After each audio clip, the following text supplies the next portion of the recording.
e o cenário de preços bastante sustentados para o mercado da soja deve se estender para 2021 nas perspectivas mais atualizadas do Rabobank que foram divulgadas nesta semana. Para a gente entender um pouco mais do que vai alimentar esse suporte para as cotações, quais são os fundamentos que o mercado vai observar, a gente vai discutir essas perspectivas com o Vitor Ikeda, que é analista de grãos do Rabobank e já nos faz companhia nesta manhã de quinta-feira aqui no Notícias Agrícolas. Não é isso, Vitor? Muito bom dia para você. Seja bem-vindo. Olá, cara. Olá a todos que nos acompanham aí, eu acompanho Notícias Agrícolas. Sempre um prazer estar aqui falando com vocês e trazendo uma informação bastante atualizada, dado que a gente divulgou o nosso relatório Perspectivas para o Agronegócio em 2021 ontem, né? Então, trazendo em primeira mão para vocês aqui. Exatamente. Muito obrigada pela exclusividade, pela prioridade. Vitor, vamos falar um pouquinho primeiro sobre essas questões fundamentais, assim. Quando vocês trazem esse relatório, quais são os principais destaques? Porque a gente conhece os fundamentos e a gente vê a escalada dos preços. Muda alguma coisa para 2021 ou a gente ainda está muito focado em demanda chinesa e questões climáticas da América do Sul? Perfeito, cara. Realmente a gente tem um cenário construtivo de preços para 2021, quando a gente analisa o mercado internacional de soja. A gente já viu uma forte recuperação, especialmente agora no segundo semestre, né? Então, hoje, acho que já trazendo aqui as nossas projeções de preço, a gente acredita que 2021 tendem a ter preços médios em Chicago entre 12 e 12,40 dólares por bushel. O que está por trás disso? Um primeiro ponto, algo consolidado, que foi uma safra americana 2021 aquém das perspectivas iniciais. Então, só para trazer em números, vocês imaginavam uma safra de 120, colheram uma safra de 113,5 milhões de toneladas. Segundo ponto, a demanda chinesa aquecida, como você bem pontuou. Então, pela primeira vez na história, nós acreditamos que a China vá importar nesse ciclo 2021 100 milhões de toneladas, alcançando 3 dígitos aí, né? Pautado especificamente por uma recomposição do rebanho suíno depois da forte perda que eles tiveram ao longo de 2019 em função da peste suína africana.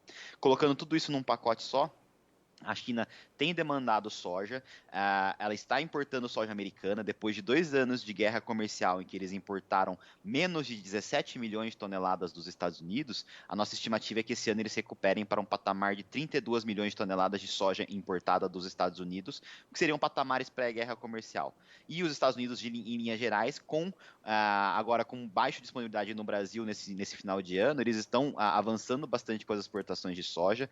Pela primeira vez na história, eles devem superar 60 milhões de toneladas e, como eu já falei, uma safra americana que foi aquém das expectativas, abaixo das expectativas, uma demanda aquecida deve levar os estoques americanos de soja, nesse ciclo 2021 aos menores patamares desde a safra 13 e 14, o que contribui para esse cenário construtivo de preços, como eu falei, entre 12 e 12,40 dólares por bushel, que é a nossa estimativa para o próximo ano.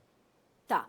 Vitor, se a gente olha para esses números, assim, de 12 a 12,40, a gente viu que nessa semana o mercado começou a ventilar algumas especulações de que a China realmente estaria cancelando algumas compras ou fazendo alguns movimentos de washout para recomprar essa soja. Isso pode acontecer, de fato, na perspectiva do Rabobank, caso esses preços alcancem esses patamares que vocês estão projetando. Isso pode realmente, claro que não vai minar a demanda chinesa pela sua necessidade, mas pode mudar o comportamento dos chineses na hora de fazer novas compras? Eu acredito que pode estar ocorrendo uma reavaliação nesse momento, né? Vale ressaltar que no ciclo 19 e 20, a China ela teve já importações bem aquecidas, então só para colocar em números, eles importaram 83 milhões de toneladas no ciclo 18 e 19, no 19 e 20 já vieram para quase 97 milhões de toneladas. Isso fez com que a China, de certa forma, construísse um estoque de soja, de forma assim que a gente fala que eles tinham aquela questão de importar soja muito alinhada com a sua demanda, e já no último ciclo eles importaram um pouco a mais do que necessariamente houve de esmagamento. Então isso dá uma certa folga para que se reavaliem algumas questões, mas como a gente falou, fundamentalmente a China vai ter uma grande necessidade de esmagamento de soja para a produção de farelo e leva a esse cenário de demanda aquecida. Então eu acho que o mercado ele está avaliando essa situação, mas eu creio mais como uma situação pontual e não como algo estrutural. Tá. Vitor, agora olhando especificamente para a safra da América do Sul, a gente, claro, dá mais espaço para a safra do Brasil. O quanto isso ainda tem de peso e o quanto o mercado ainda vai olhar para essa condição dessa ameaça à oferta 2020-2021 da América do Sul, diante dessa necessidade tão grande de consumo, que não fica só na China, é uma necessidade global maior de consumo de soja, né, Vitor? Uhum, perfeito. Bom, acho que vale ressaltar que nesse nosso cenário base, para chegar nesses 12 a 12,40 dólares por bushel no ano que vem, nós estamos considerando aí uma safra aqui no Brasil em torno de 130 milhões de toneladas. Tá. A gente teve uma expansão aqui no Brasil de 36,9 para 37,9 milhões de hectares, especialmente num cenário de preços aquecidos, preços em níveis históricos e também margens atrativas ao produtor. Então isso levou a essa expansão. Agora temos que monitorar o clima, é válido ressaltar. A gente teve um atraso de plantio da safra 2021 aqui no Brasil em função do atraso de chuvas, mas ainda a gente tem que monitorar o clima, especialmente agora ao longo dos meses de dezembro e janeiro. Por isso que nós ainda trabalhamos, de certa forma, com a linha de tendência de produtividade, e isso já desde o início a gente, de uma forma mais conservadora, enquanto outras casas apontam, outras instituições têm apontado 133, 135 milhões de toneladas para o Brasil, a gente já vinha trabalhando já desde outubro com 130. Então, provavelmente, a gente acredita que em caso de chuvas abaixo do esperado, especialmente em um cenário de alta probabilidade de laninha, isso pode vir a ocasionar revisões para baixo, caso a gente tenha nesses números que já estão apontados em outras instituições, em função de ajustes de produtividade. Só traduzindo um outro ponto para a Argentina também já se trabalha com uma safra ali próximo de 50, 51 milhões de toneladas, sendo que nos últimos anos eles vinham trabalhando com algo muito próximo de 55 milhões de toneladas em anos relativamente normais. Então, de certa forma, nesse nosso cenário base já considera uma produtividade, uma produção aqui na América do Sul ligeiramente inferior do que outras instituições têm trabalhado nesse momento. E a gente olhando para a questão climática, da forma como ela está agora e diante das previsões, esse número de 130 milhões, você acha que ainda pode ser revisado? Tem espaço para uma revisão? Ou ele já tem uma realidade muito mais próxima do que está acontecendo no campo agora, Vitor? Eu acredito assim, caso realmente a gente venha a ter chuvas abaixo do esperado, e, na verdade já algumas regiões já têm relatado isso, e Aham. alguns mapas eles apontam para uma probabilidade de chuvas abaixo das médias históricas em algumas regiões, podem ocorrer eventuais revisões para baixo. E como eu já falei, a gente já vinha de uma forma mais conservadora, adotando uma linha de tendência de produtividade, sem colocar nenhum adicional em relação ao que vinha se acompanhando nos últimos anos, já incorporando algumas questões climáticas. Então, acho que realmente há um espaço para uma eventual revisão para baixo, especialmente se a gente tiver, ao longo do mês de dezembro e janeiro, chuvas abaixo do esperado. Mas, como a gente falou, isso é muita previsão. A gente tem que esperar como é que vão ser os dados consolidados agora nos próximos 45, 60 dias. Tá, temos que monitorar, portanto. Vitor, um outro ponto que me chama a atenção no relatório do Rabobank é a questão do biodiesel e, obviamente, do esmagamento de soja aqui no Brasil, que vão ser destaques também. Vocês já esperam uma disputa tão acirrada quanto aconteceu em 2020 para 2021 entre a demanda interna, a demanda doméstica e as exportações brasileiras? Perfeito, Carla. No nosso cenário base, assumindo 130 milhões de toneladas de produção de soja, a gente estima que o Brasil possa exportar ao redor de 84 milhões de toneladas e um consumo interno que ficaria próximo de 45,4 milhões de toneladas. Consumo de esmagamento, voltado para esmagamento especificamente, o que é um crescimento de 2% em relação à estimativa para 2020. O cenário para o setor de esmagamento aqui no Brasil, que a gente vê é que tem essa questão, sim, que você pontuou, que o mercado já espera e já aguarda uma possibilidade de revisão da mistura mandatória de 12% para 13% ao longo do próximo ano, o que gera um viés positivo de demanda para óleo de soja, que é a principal matéria-prima para a produção de biodiesel no Brasil. A gente tem que considerar também que o próprio setor de farelo, apesar do desafio para os compradores nos atuais patamares, tanto de preço de farelo quanto de milho, a nossa estimativa é que o Brasil tenha também um crescimento da produção de proteínas animais no Brasil voltadas para exportação, mas também com uma leve recuperação do consumo doméstico. Isso tende a demandar mais ração e, por consequência, puxar levemente a demanda por farelo. E tem um terceiro ponto, que a própria indústria de esmagamento ela também está monitorando ao longo de 21, como é que vai ser a situação na Argentina. A Argentina é o principal exportador de farelo e óleo. O que está acontecendo lá? em função de uma diferença muito grande entre a taxa de câmbio oficial e a paralela, o produtor tem retido um pouco a soja. Isso pode fazer com que a indústria de lá encontre um pouco de desafio ao longo de 2021 para processamento, e isso pode fazer, inclusive, com que farelo e óleo no Brasil, que a gente já teve volumes interessantes e aquecidos de exportação em 2020, voltem a se repetir em 2021. Então, o cenário para a indústria de esmagamento, ele também se desenha aí de uma maneira relativamente interessante para o próximo ano. Tá.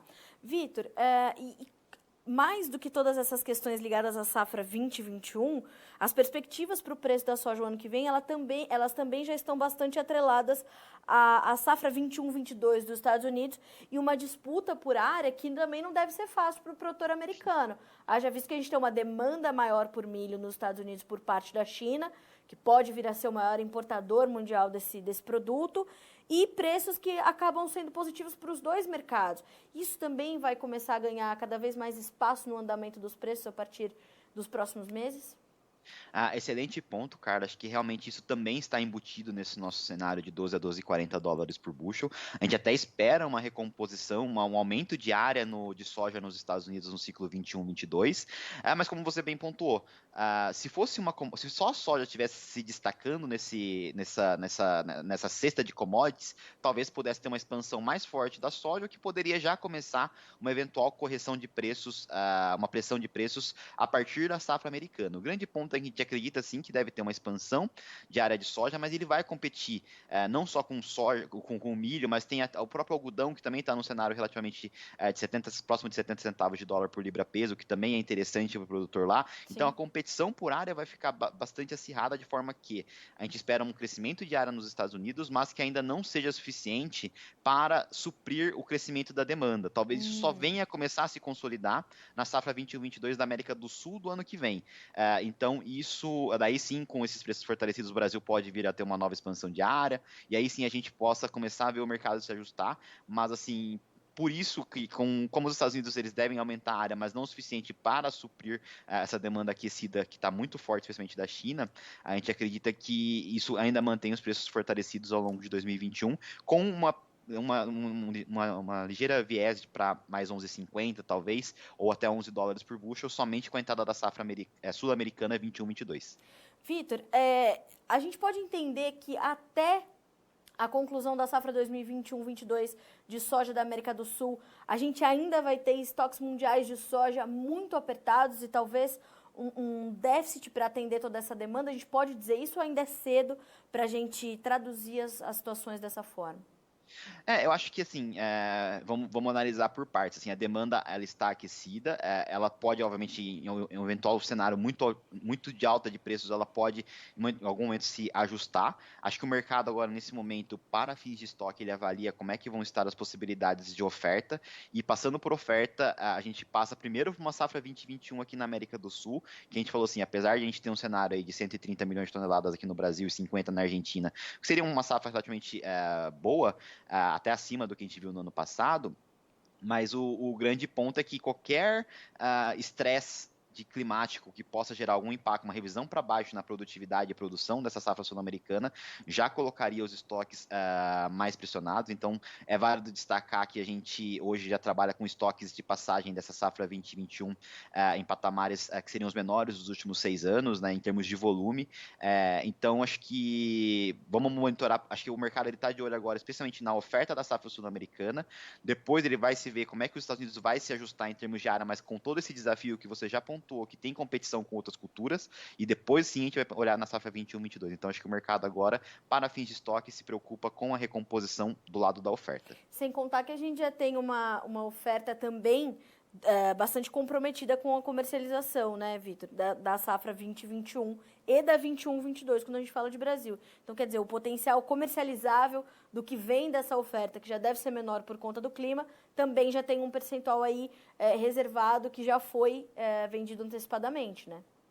Exatamente. Acho que isso é muito importante de se considerar, porque quando a gente fala de ritmo de comercialização e os números que nós vemos no mercado, nós do Rabobank, por exemplo, não temos levantamento primário, nós observamos informações que estão disponíveis no mercado, seja no IMEA Sim. no Mato Grosso, ou SEAB no Paraná.